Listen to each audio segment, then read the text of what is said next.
Hello, my name is Donna. Welcome to my channel. My channel is about transcending trauma, and today I want to talk about finding normal after abuse. And I was going to make an outline. I hope I remember to spit it out.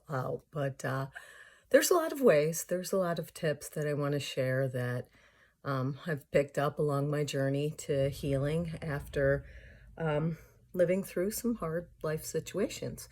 So, all right, I'm going to dive in and hope the brain retrieves all the information. So, let's see. Um, First off, self-compassion. Um, it's very common that after abuse, we end up being very hard on ourselves. It's for so many reasons. Ironically, even really self-protective. A lot of maladaptive behaviors actually have self-protection at their core. So, like think about it. If you feel very esteemed and, powerful, you're a threat to the abuser. So, best to make yourself small and you kind of go into agreement with them about how they behaved you. And it's just a self-protection. Unfortunately, all these things become compulsive habitual behaviors. They're automatic. So, you carry that compulsion with you, that habit of being really cruel and hard on yourself. So, self-compassion.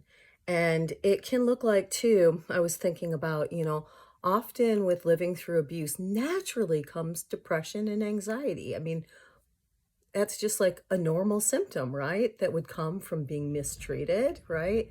So, like, who would feel joyous about that and not a little on edge? So, you know, um, abuse births depression and anxiety, and to like not be hard on yourself about those symptoms, and let yourself know that they are normal symptoms to abnormal experiences. And like the way to overcome depression and anxiety is not to be hard on yourself, because that creates more depression and anxiety. you know um it's a secular or circular, or maybe they mean the same thing. But so, like the self-compassion looks like when you find those automated, compulsive, rejective statements to self, turning them around. It takes a lot of practice. You're creating a new habit, which is self-compassion. So when you find yourself saying to yourself, like, oh my gosh, like, I'm just a nervous wreck, I didn't get done what I needed to, and you start all of that talk, then you just like compassionately come in and tell yourself, one, point out the things that you did get done and say, well, you've lived through some stuff, so we're learning. Let's take some deep breaths. Whatever you would say to, someone else that was being overly hard on themselves.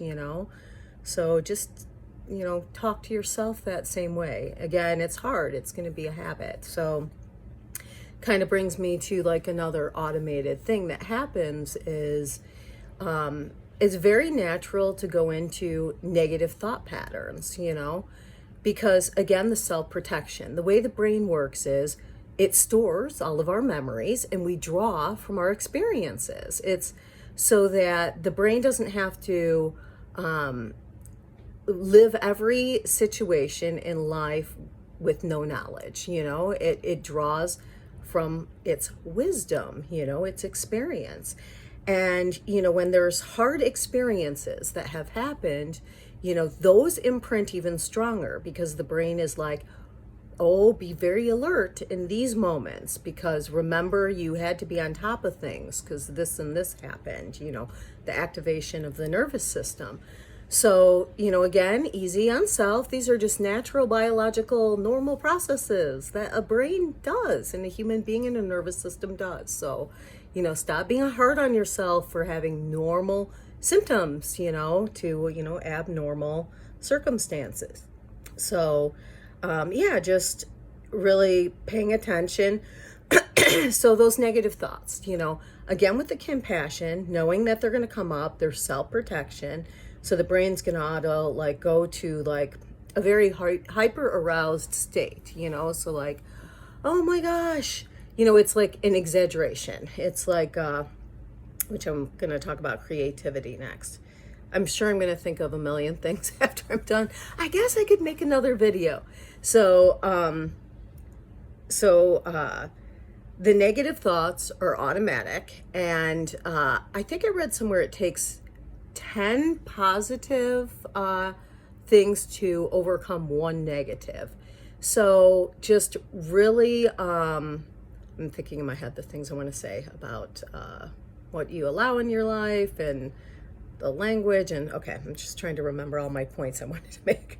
So when you have these really negative thoughts and they're overwhelming, there's a lot of them, just start getting really aware of that compulsion. Compulsions are just habitual habits, and they are there, they came there, they got set into you as a protective mechanism, and we're just, we're learning new ways. So just being aware, like, oh, they're called automatic ants, automatic negative thoughts. So just be like, oh, there's one of those ants. It's sometimes hard to recognize them because the brain will go, no, it's not an automatic negative thought. This is really a tough situation, And so like, one of my mantras is, oh, well, yeah, this is hard, but you can do hard things, You can do hard things. I have faith in you to do hard things. But just trying to get really aware of them and counter with a lot of positivity. That's where mindfulness comes in. And I know like people like, you don't want to shame yourself either. We don't want that like toxic positivity where, you repress self and you don't like acknowledge, you can even acknowledge an automatic negative thought, but just don't feed it, and then I don't know why people have such a hard time about feeding, like about it being a negative concept to feed yourself positive things. It's really great to look for the positives. We can focus on either of them. And when we live through abuse, we focus on the negatives. And it is, again, it's natural. Of course you would. Why wouldn't you become hyper alert and aware of negative things? You live through something hard. And so the brain's going to really focus on those things. And, it's normal, but we're trying to overcome. So we're going to feed it, compassion. Okay, I understand you're having the negative thought.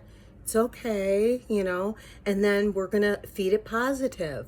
Oh, but remember this, there's this, and start feeding it positive things, So I guess I'll go into the people thing from there, and then I want to talk about creativity, and then language, and then end with the annoying thing that I had found.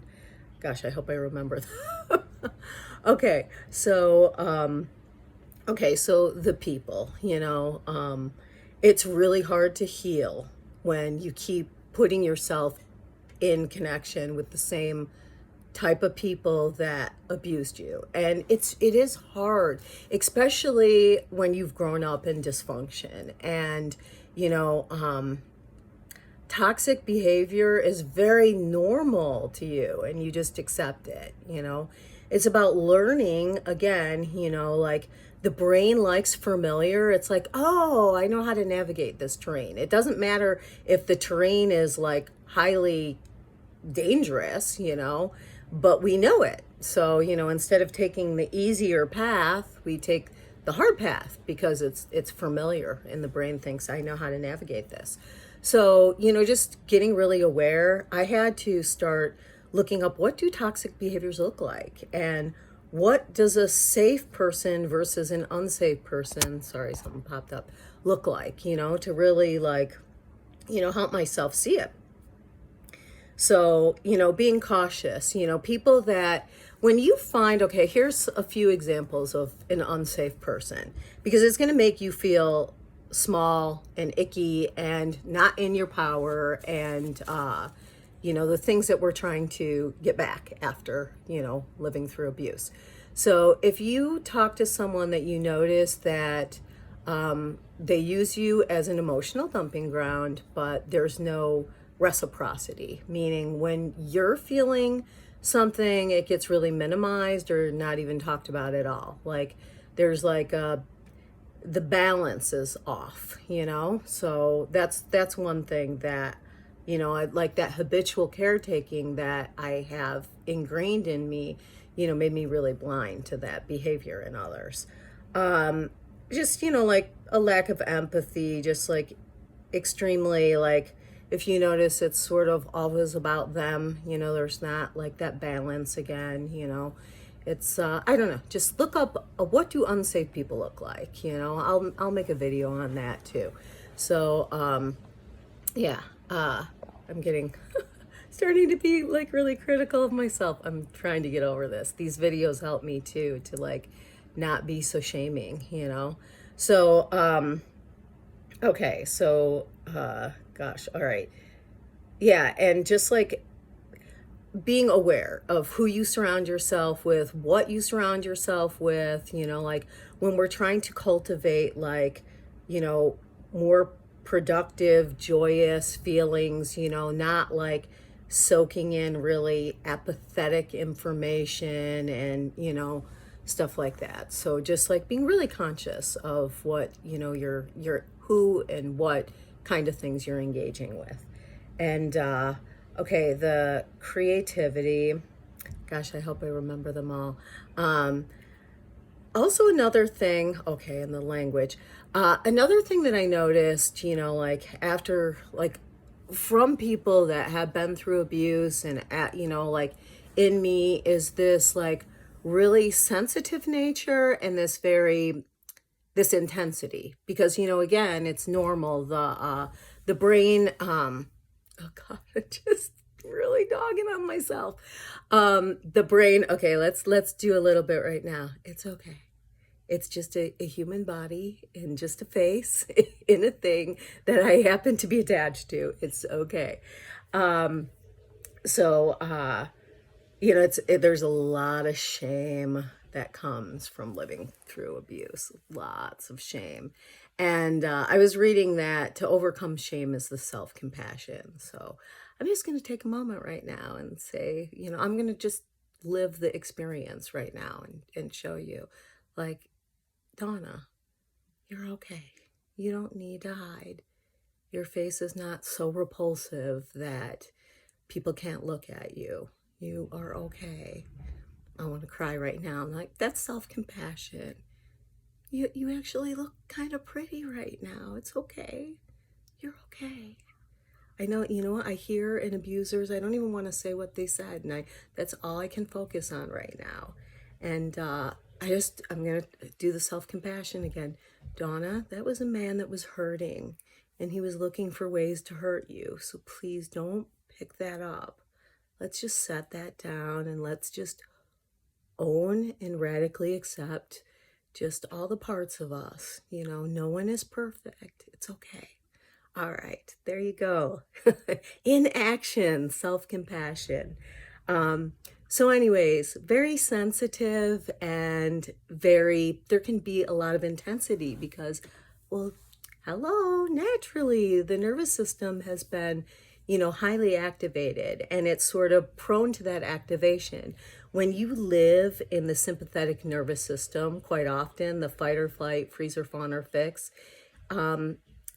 you're very reactive, you're very sensitive to things, and it creates an intensity. So just like paying attention to where that intensity is flowing, So setting up a creative practice for yourself, like finding something that you enjoy, like making, creating, painting, and I wanted to say also, remember, it's self-expression, not self-deprivation. We are expressing ourselves through, we are expressing that creative side, that highly activated side from, we're giving it a place to go, And so we're not going to be hard on ourselves in these endeavors. So like, I'm not going to take up a painting practice and then use it to beat myself up. It's about self-expression. It's not about being perfect and hard on yourself and all of these things.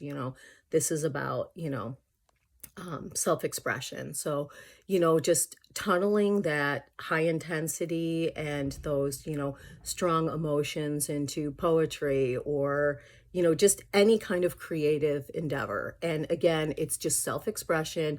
If it ends up being something you're skilled at and you want to hone that skill, beautiful, pour yourself into it. But, like self-compassion, we're learning to get out of the habit of being super critical and hard on ourselves. So, don't use that for that. So then, okay, language. This kind of comes into sort of like being really mindful and also that intensity and that. I noticed my language was very, it could be beautiful, but it was very, it was that intensity. So I started noticing, and that's where like it was almost sad. Like I sort of turned down that intense, like poetic nature that came from that because it sort of like harmed me. I'll explain how. But like, and then I found kind of sad, like, gosh, that part of me is sort of buried and lost and I want it back. But that's where, like pouring it into something that is that I'm sorry, I'm still being hard on myself. Stop it. Pouring it into something that is creative, so taking that intensity and those like really aroused feelings that again, natural byproduct from living through abuse, easy on the self, and funneling them into that creative thing. So like I noticed like, okay, like in intensity, it could be like, that habit of kind of catastrophizing or even like idolizing another. So, instead of the guy being, oh my God, he is the most amazing guy I have ever met, this must be my twin flame. It's like, oh, I'm attracted to this person. Let's see where this goes. Even though I don't date anymore, because I'm working on that with myself too. So I'm making better choices in that area. But just yeah, I guess picking up good practices too. Like, oh shoot, it's 17 minutes. Okay, so just watching my language because that doesn't help me. That doesn't help me because then when a person turns out not to be like really good for me, well, now I've just created him as my twin flame soulmate and I'm kind of fucked because like apparently that's the other half of me and like what am I to do, I just lost the other half of myself. So like just really watching my language on things. And two, just like even with just anything like sort of auto jumping to the negative, because again, a normal symptom, just kind of like doing the self-compassion and turning the language down, like instead of, oh my gosh, it's gonna be, I don't know, all these things could go wrong, then you just like, yes, and things can go right too, and sometimes things do go wrong, it's okay, it's like just lowering that intensity. All right, so that was the language. I think I said it all. I wanted to end with this. There was a time in my life where I got really, really, really good, in my practices, like, doing things that were what they will call like top line behaviors, like living outside of compulsion, automatic behaviors and choosing really good things like meditation and exercise and, watching what I eat, what I think, what I put into me. And then there was a point where I got like, wow, I have to be really aware of everything and it sucks. I just don't want to have to do all of this stuff. I don't want to have to be like overly cautious of everything and pay attention to what I eat and drink and do all the time. I don't want to have to meditate every day. I don't don't want to have to watch the way I breathe. I don't want to have to watch my thoughts, you know? Like maybe that's part of that inner child or whatever. But the thing is, like, okay, that's the language again, too. Like, I don't have to do anything. I really don't have to. You know, we lose our autonomy, our right to independence when we live through abuse. So, like, like having to do things can feel like, you know?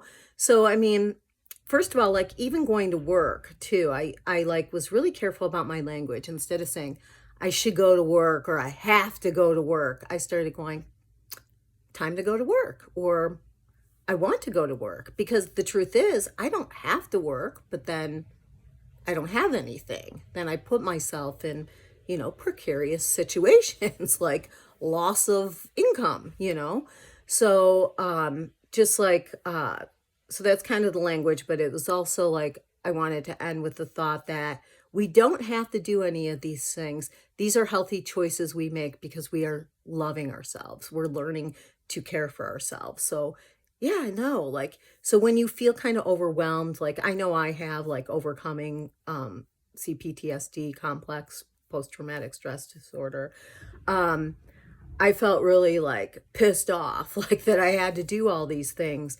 And then I finally realized somewhere, well, I don't have to, but then I'm going to be emotionally dysregulated or I'm not going to feel good then.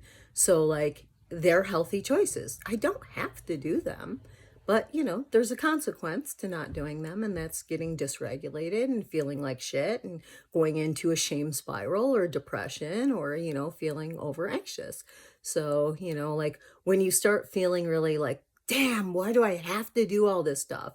Just let yourself know you don't, you know, but you get to make the best choice for yourself, you know? So, you know, you don't have to do those things, you know, and if you choose to do them, then they help regulate your nervous system and create, you know, some peace in your life after the abuse. All right, peace out. That's it. 22 minutes. Ugh.